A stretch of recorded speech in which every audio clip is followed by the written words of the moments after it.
Hey, it's Tara. So in my work, I see a lot of people that are unhappy in their lives for various reasons. And typically they're coming to see me because they're looking for ways to help alleviate symptoms. And so everything really in this field is symptom focused, except the work that I do, because I'm always looking at what the root cause of that is. And the frustrating thing is when people come in and what they're frustrated about or where they're feeling depressed or where they're feeling anxious really has to do with the context of their life. And no matter what work I do or what pill they take or what strategies they use, it's not going to change, because what needs to change is the environment. And so we see this a lot in terms of jobs and relationships, family and friends. Basically, the things that people are bringing into their lives and holding on to that are not serving them. And then rejecting the depression and anxiety and these uncomfortable feelings and the feelings of frustration and misery in their lives, and looking for a solution to the symptoms.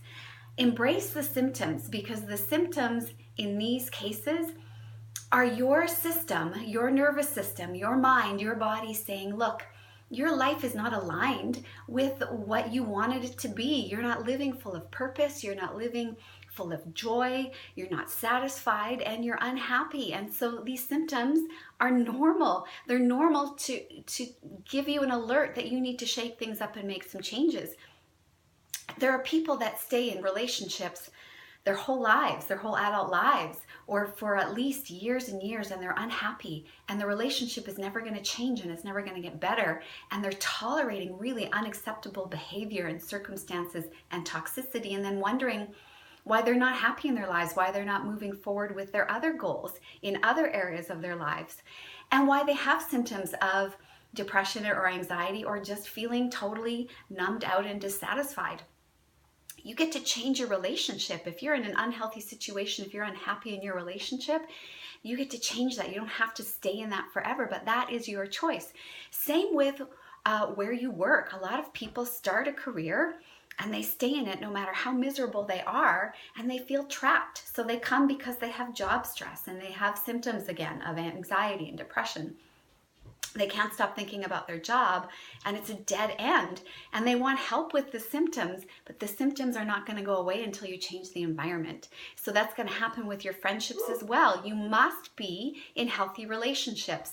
Otherwise, you're going to end up coming in, complaining about your friends, complaining about negative influence, complaining that you're stuck and demotivated and not getting ahead in life, complaining that you don't like the way that you look, that you feel, your fitness, your sleep, your every level of satisfaction is related to some of these core areas, and you're looking for help in the form of a pill or in the form of therapy or in the form of some other drug to self-medicate through that. And the reality is those symptoms are there to help give you enough pain so you will be motivated to come out of there because you got comfortable somewhere.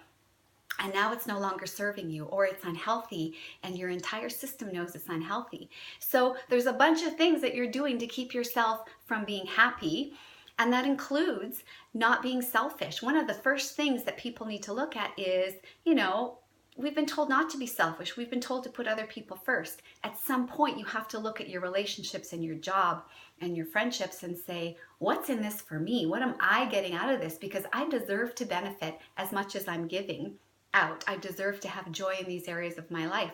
And so not taking care of yourself, not nurturing yourself, not taking time for yourself, and not identifying the things that are going to make you happy, the hobbies, the activities, the events, the goals that you have, the things that you are avoiding because you're too afraid or too lazy or too crippled in your own self-talk, in your own negative influencing, in your own self-imposed false guilt to make changes to move forward.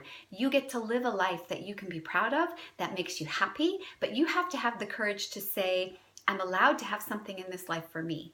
And that means if I feel guilt, I'm going to recognize it as a temporary emotion like everything else, and I'm going to do what I need to do anyway. I'm going to move beyond that false guilt that usually came sometime in childhood that we were told to be this way.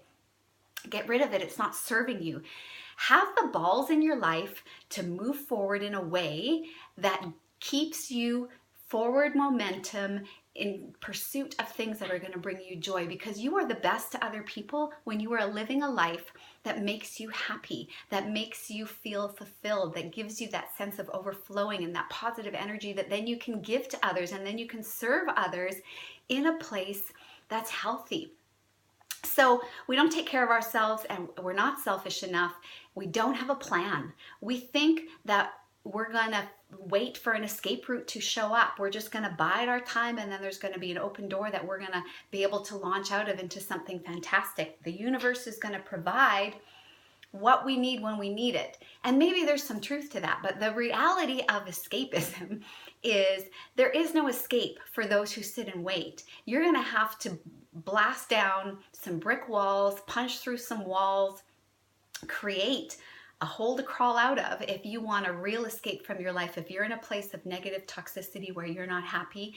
And you're going to know this because you're going to sit around complaining about your relationship, about your workplace, about all of these things that you're not satisfied with.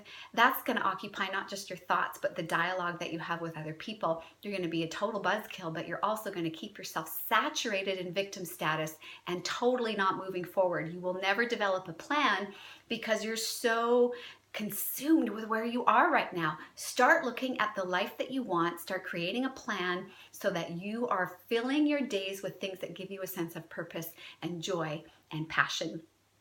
The third thing is you're controlled by your emotions, guilt and fear. Fear is the big one. We're too afraid to make changes. You can move anywhere you want. You can have any other job that you want. You can be in a different relationship. You have so much more choice than you're giving yourself credit for, and you're allowing yourself to feel trapped when nobody really is as trapped as they ever feel that they are. And so these crippling emotions of guilt and fear that don't serve you, recognize them, notice that they're temporary, and choose behavior and choose an action plan regardless of the emotion that you feel. You want to feel joy? Imagine what that's going to look like in your life. Whatever other emotions come in, it's self-sabotage.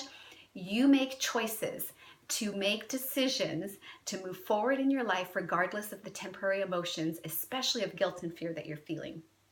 These are 3 things that you can control. These are areas of your life that you can control. You have way more control than you're giving yourself credit for. You just need to be motivated enough and want something bad enough that you actually start stepping boldly into your life, making the choices that are going to support it, controlling your emotions and not letting them control you, and really allowing yourself to have moments of selfishness where you know that when you are living your best life and are your best self, you're the best for other people around you. And that's how you teach others how to live better, and that's how you teach your kids how to live better and not live a life of settling for less than they deserve. Because do you want your whole legacy to be they settled, they stayed put, they didn't do anything exciting because they were too afraid, and they complained a lot? I don't want that to be mine. I don't want that to be yours either. But I see a lot of this where people feel so trapped and they're frustrated with their emotions. Those emotions are there to serve you, to get you moving out of where you're at, because where you're at is probably not good enough. So I hope you get bold, and I'd love to hear how you're doing it. Until next time.